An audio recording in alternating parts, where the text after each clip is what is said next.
Good morning.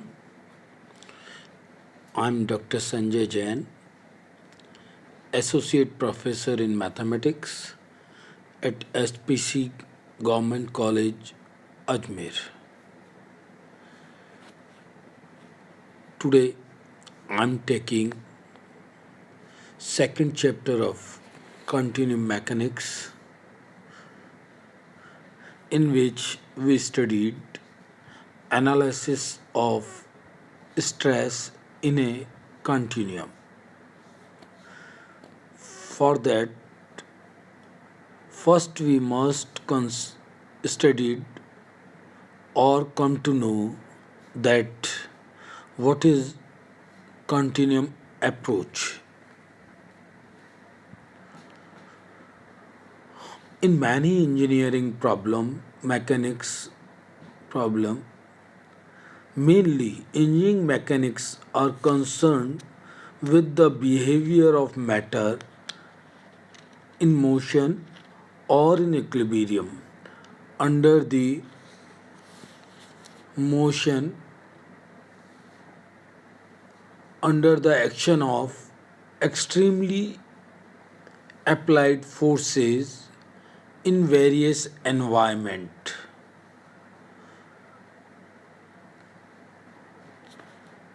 For engineering purpose, it is usually possible to study such behavior of matter. Matter may be whether solid, liquid, or gas by assuming this is an important thing by assuming the matter to be totally continuous. This is a very important line which we uses to classify some two things. The matter to be totally continuous. This simplifying assumption means that the molecular structure of the matter is to be disregarded and the matter is pictured without gaps or empty spaces. This is a main motto to study matter to be totally continuous and pictured without gap or empty space. Such study of the behavior of matter can be accomplished by applying the classical law of mechanics, thermodynamics that related the properties of matter at a point. A material that can be treated this way is called a continuum. Means must be totally continuous without gap and spaces. Studied some law of thermodynamics or mechanics at a point. This all combinedly behavior is called continuum or continuous medium, and the theory describing the behavior of such material is called continuum mechanics. This is the main our paper name continuum mechanics or the theory of continuous medium. So this is known as continuous. What is continuum, what is continuous medium, and what is continuum mechanics. Okay, a more exact description of the matter as considered by the physicist shows that matter is not continuous all the time. A molecular concept shows that solid, liquid, and gases differ in the average spacing of molecules. As we also know, the average space between different when we consider solid are more closely packed, liquid on second priority, and in gases molecules are far away from one to another. So liquid contain more empty space called holes, and in gases, the average molecular spacing becomes much larger than the average molecular diameter. So, such study of solid, liquid, and gases in continuum approach by using the different mechanics law is known as continuum mechanics, or this study is applying by these all fundamental rules is called continuum approach. So this is the main what is continuum approach to understand. Sometime a small question in comes in the short type answers in exams. What is continuum approach? So by giving these possibilities of the continuous media, continuum mechanics, continuum, we can explain what is continuum approach. Okay, next.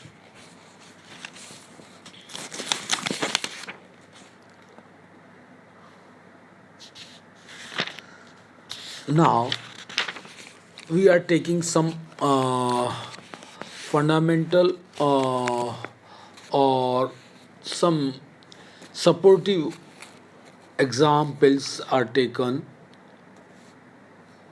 in which engineering problem, whereas attention is focused on the microscopic variable which support our continuum mechanics. The example given here is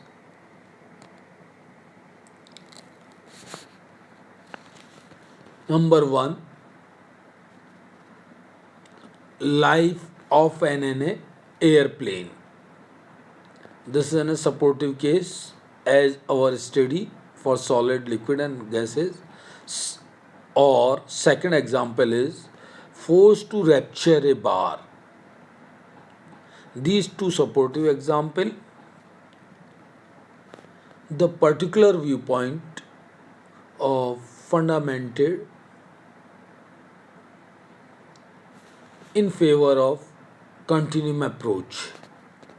The continuum theory provides results that may be verified experimentally.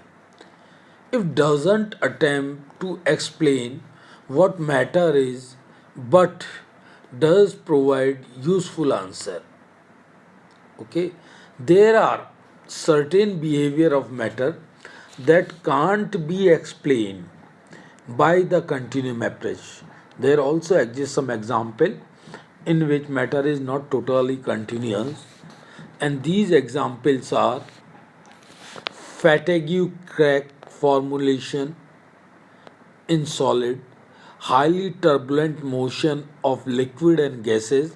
We are taking solid example, we are taking example of liquid and gases, certain shock wave phenomena, rarefied gas problem. These are the some example which doesn't follow the continuum approach process. So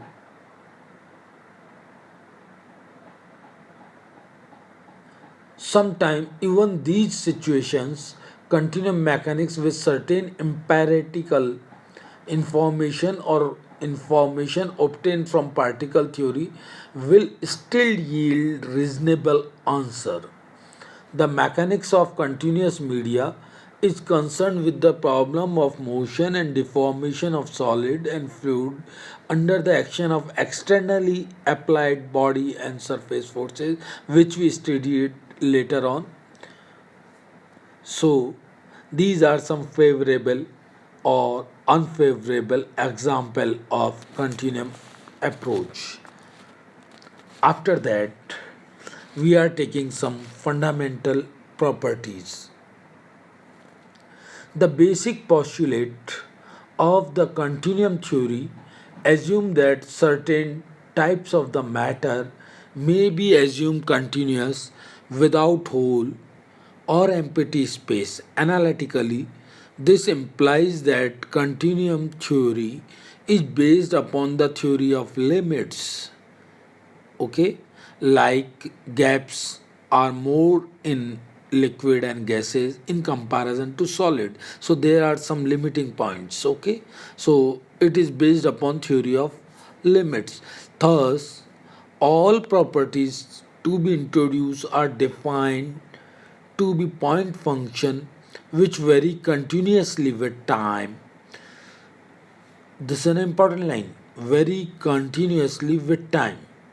This assumption may preclude the treatment of certain phenomena of the basis of continuum theory, in particular different volume element must large enough to contain sufficient number of molecules so that individual molecule effect average to an uniform number of molecules value effect average to a uniform value satisfactorily.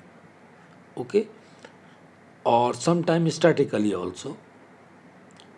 First we are taking definition of density. Let's suppose del m be the mass of a portion of a continuum. Of a continuum means it follows the continuum approach.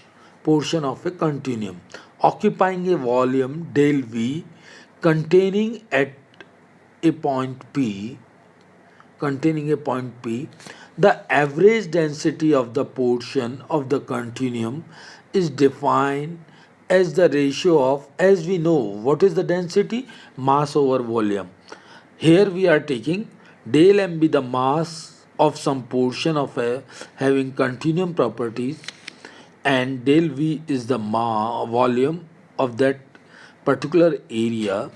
Then rho bar, here we define rho bar. What is bar means? Average density is nothing but del m over del v. So this is a definition of density, or better we say average density, denoted by del rho. Okay.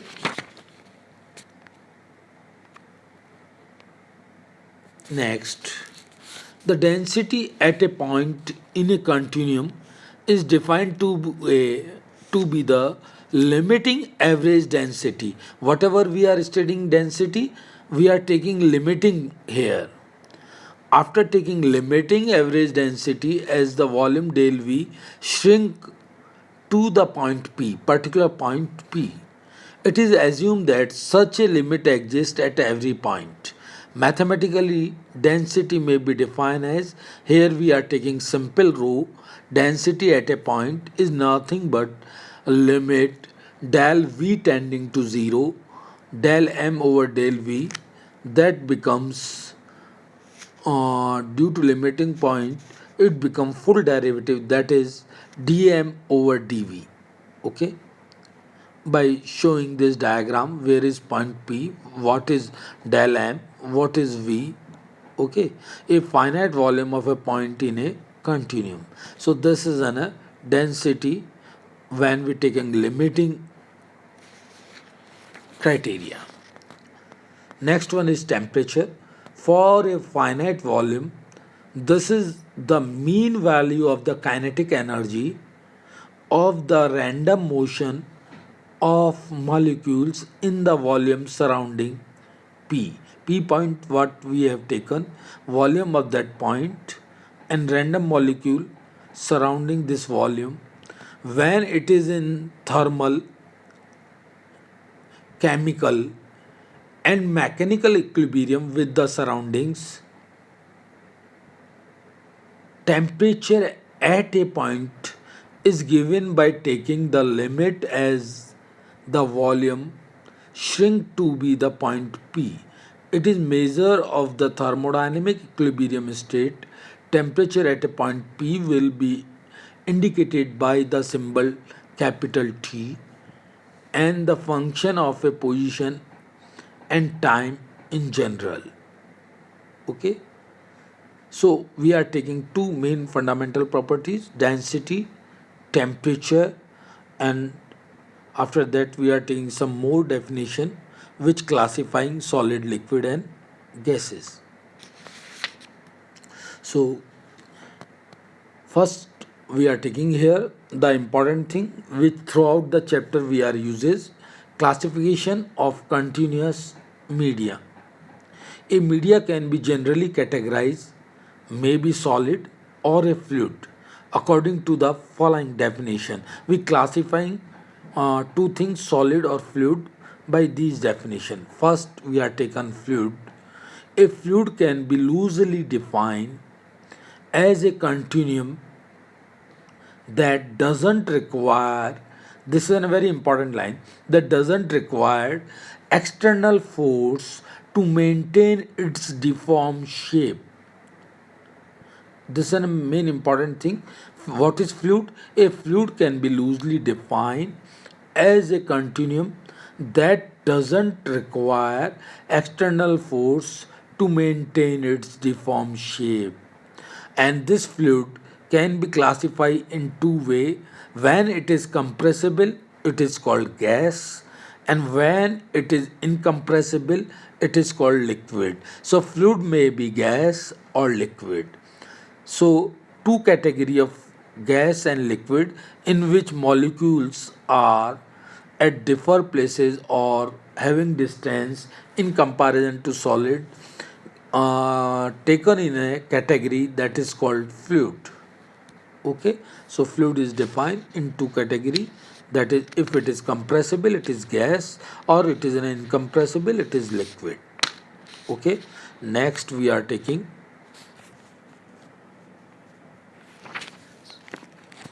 solid.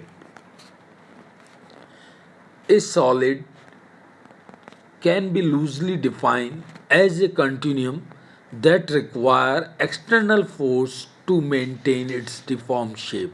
In case of liquid, we doesn't require external force, but in case of solid, we require external force to maintain its deformed shape.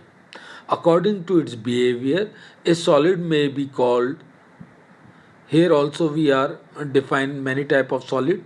A solid may be defined or may be called elastic, plastic, viscoelastic, thermoelastic, etc.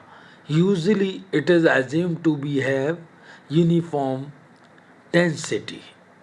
So solid having uniform density, while fluids are not taking uniform density. Okay. For the next turn, we are taken body force and surface force. In the next session, we are taking today. For today lecture, you revise all the what is continuum approach, what is fundamental properties of density, temperature, and some definition of fluids and solid. You revise it all. In the next lecture we are taken body force and surface force. Thank you.